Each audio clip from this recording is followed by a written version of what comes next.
بسم اللہ الرحمن الرحیم۔ السلام علیکم۔ آج کی ویڈیو میں لے کر آئے ہیں کا کو کی لگا کر جملے مکمل کریں۔ بچوں کو جب ہم بات کہتے ہیں بچوں کو کا کی بڑی اچھی طرح پتہ ہوتا ہے۔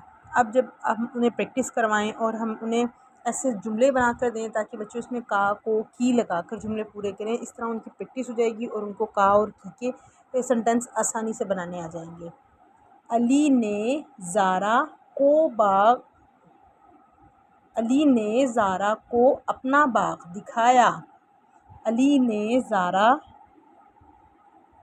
کو اپنا باغ دکھایا۔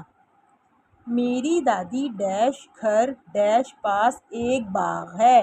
میری دادی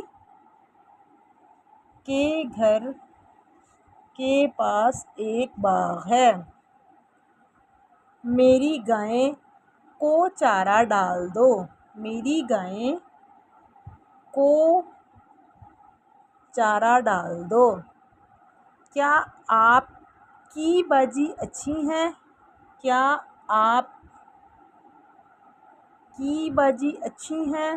سوالیہ فقرہ ہے۔ سوالیہ فقرہ کے بعد میں ضرور سوالیہ نشان بتائیے گا۔ باقی سارے جملوں کے بعد ختمہ لگتا ہے، ختمہ ضرور بچوں کو بتائیے گا۔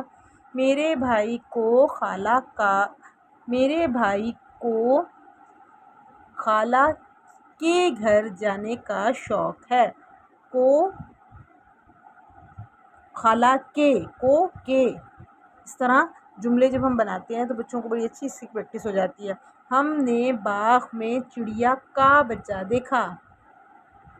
چڑیا کا بچہ دیکھا۔ کو کے کا کی یہ سب ورڈ بڑی آسانی سے بچوں کو سمجھ آ جاتے ہیں، کیونکہ ہم جب گھر میں اردو بولتے ہیں یا بچوں کے ساتھ بول رہے ہوتے ہیں تو انہیں پوری سینٹینس کے سمجھ آ رہی ہوتی ہے اس میں کا کو کی کس طرح لگتا ہے۔ تو اسی طرح اگر ہم انہیں اس کی پریکٹس کروائیں تو ان کو جملے بنانے میں آسانی ہو جائے گی۔ کوئی بھی جملہ بنانا یا کوئی بھی مضمون بنانا یا کسی بھی چیز کے بارے میں بھی لکھنا ان کے لیے کا کو کی لگا کر بنانا آسان ہو جائے گا۔ آج کے لیے اتنا ہی، کل انشاءاللہ پھر دوسری ویڈیو کے ساتھ حاضر ہوں گے۔ اللہ حافظ۔